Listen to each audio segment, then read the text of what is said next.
So what does this mean coming next? It's not very pretty to look at it like this, but that's the situation today. What's ahead of us? Very concentrated supply ahead of us. Here you see, and you have a look at the top players in the world. By 2023, if we include all the ships which they do have on the order book, these top carriers will control 85% of the world capacity. It means that options are limited. It's nothing new, arguably, but the share of capacity that is effectively controlled by the top carriers, top operators, is getting larger and larger. At the same time, we foresee a little capacity increase ahead. Besides, there is demand.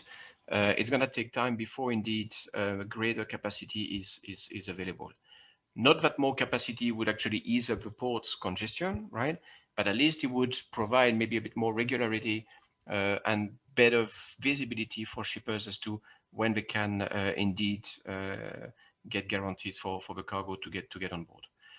Based on the forecast that we have today and based on the order books and including all the new large and very large ships which have been ordered by shipping lines just recently, we're still expecting that capacity will grow around 3% this year in total, probably around the same number next year. And it's only from 23 onwards that these orders being placed today by the shipping lines will effectively be made available to shippers.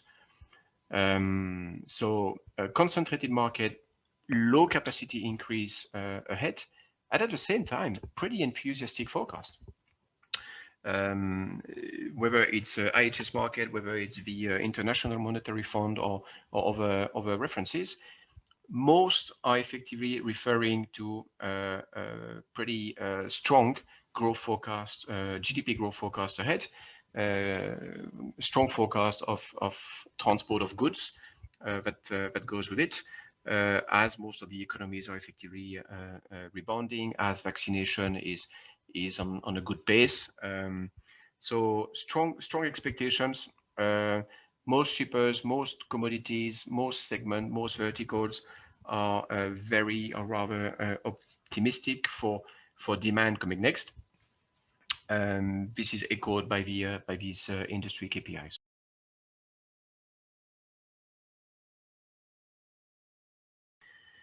And at the same time, this is all leading, or not at the same time, but this is all leading to a series of different costs, which are effectively for the ship operators increasing.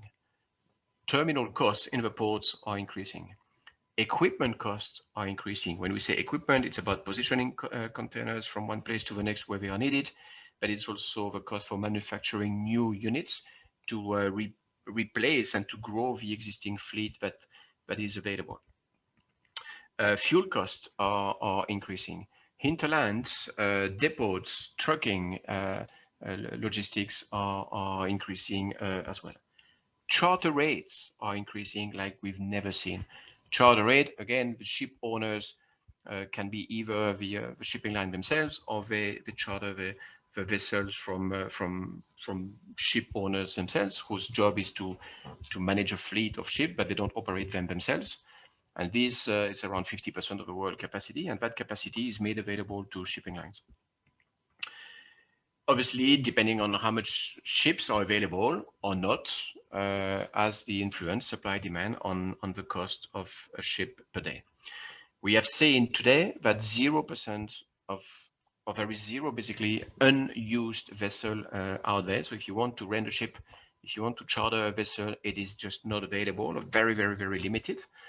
This is why shipping lines have been ordering new capacity lately. But when ships get available because they are out of a former charter contract, as you see here, and especially for the large vessels, the costs have more than quadrupled in basically a year.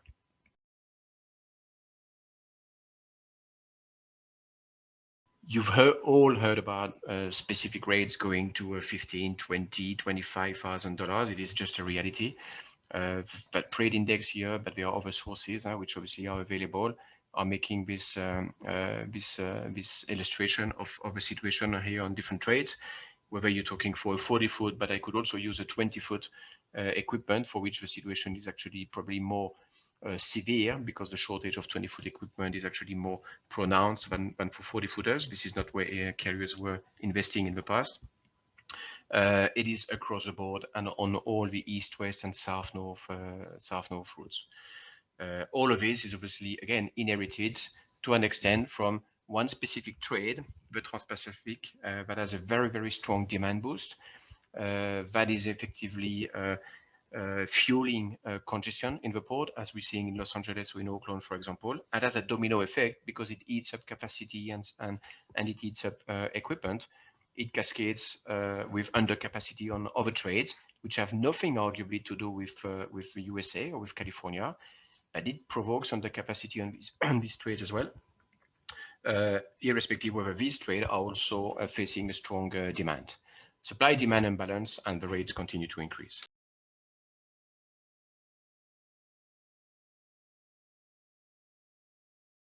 It doesn't mean that everything is broken. It is challenging. Indeed, we have, and we're all facing delays, and supply chains are disrupted, and it is complicated to get all the guarantees that we were used to. And moving forward, especially with, again, an unbalanced supply demand for the months to come, we expect that shipping lines, that arguably this is an opportunistic position, will indeed seek, before anything, to cover the cost, but they will also respect carriers' loyalty, and they will favor long-term commitments. For you, for us as shipper, what should really be the priority to make sure that we deal with least possible disruption of our supply chains is to no doubt increase inventory, is to provide the best forecast possible. And we all know this is a complicated exercise, but reliable forecasts will help anticipate equipment needs and therefore position equipment, lock allocations, and secure spaces.